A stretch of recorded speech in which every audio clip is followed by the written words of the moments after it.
Good morning and welcome to the monthly radio program of the Texas Tech Swine Production Class. I am Caitlin Sides. With me today are Crystal Rayno and Ashton Snellgrove. Our topic for today is Hogs Gone Wild. We will be discussing the economical and ecological impact of the feral hog on today's farmer and rancher. Of the 254 counties in Texas, 73% are being challenged by one of the most prolific, most destructive, and highly adaptable animals known to man, the feral hog. This monster is second only to the wily coyote as an unyielding predator of other wildlife. Crystal, tell us more about the feral hog. Hello, like Caitlin said, I'm Crystal. Let's start the program today with a little background information. Feral hogs are old world members of the swine family. They are found in all habitats from dense forest and swamps to pastures and croplands. The omnivorous feral hog occupies the same habitat as the white-tailed deer. The feral hog is very secretive and elusive. They are nocturnal and have an acute sense of smell.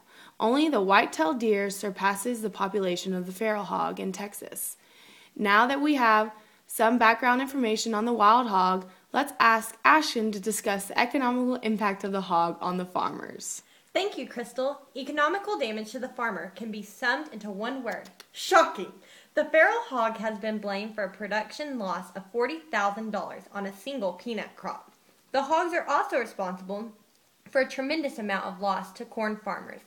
They come into a cornfield, lower their snouts to the ground, and follow the rows eating seedling corn from one end to the field to the other.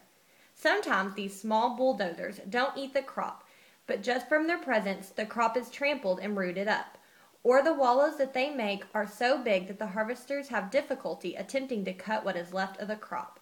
141 of the 254 Texas counties have cited damage to the crops by these monsters, according to the Wise County Extension Agent Todd Vineyard. Wow, I knew farmers had a great deal of problems with the feral hogs, but I didn't know they did that much damage.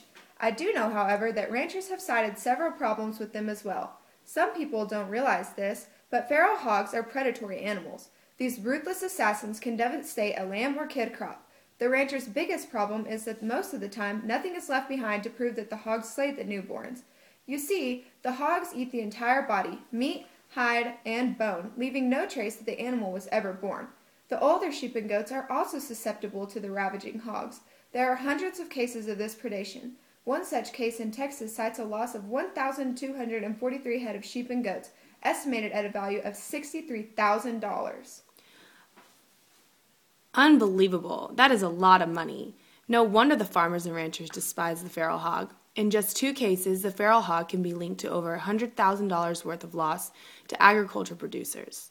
Not only do the hogs threaten the well-being of wildlife and domesticated animals, but they also can be detrimental to the lives of humans as well.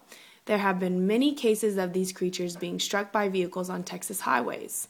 Feral hogs have been weighted in at excess of 900 pounds. This can cause substantial damage to the vehicle and, more importantly, to the people in them.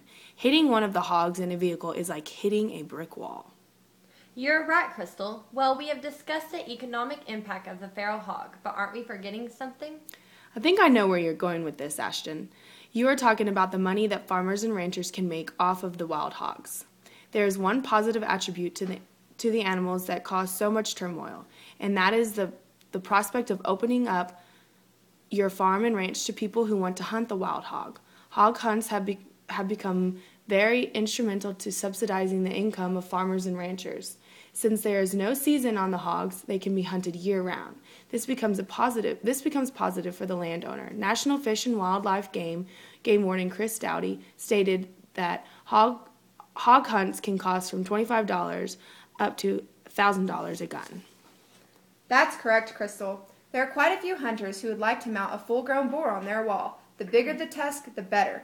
Not only do the hunters want to take a big boar to be mounted, they also want the animal for its meat. Some places even sell the wild hog meat as an alternative protein source and receive a premium that exceeds domesticated pork. The hogs used for meat purposes in restaurants are usually trapped and sold at public or private auctions. Nevertheless, lease practices for hogs is still underutilized. There are too many farmers and ranchers that do not allow hog hunters and trappers to use their land. Ashton, is there anything else we should know about these hogs? Yes, there is, Caitlin, and that brings us to our last section about feral hogs. The ecological impact. Hogs have been known to carry many diseases that are easily transferred to other wildlife as well as domestic animals and humans. Lubbock veterinarian Bill McGee told us that wild hogs are known to carry brucellosis, hog chalaria, leptospirosis, and pseudorabies, and that widespread movement of feral hogs has increased the spread of these diseases to almost all areas of Texas.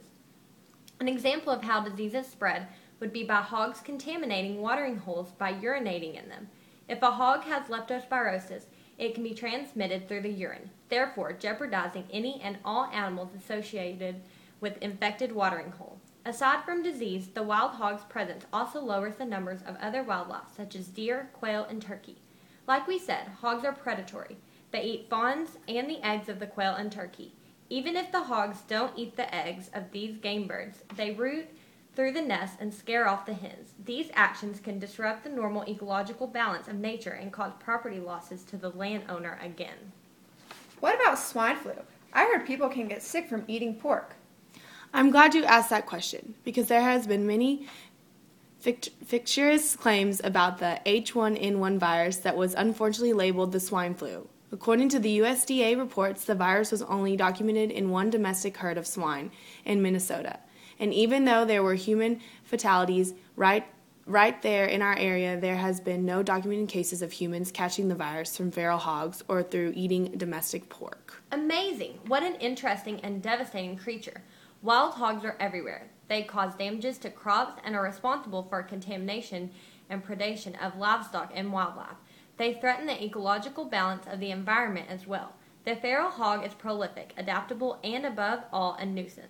They can be found in almost every county in Texas and are still expanding at an astronomical rate.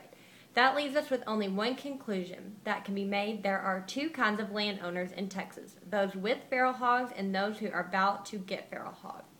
Well, this sure has been an informative broadcast.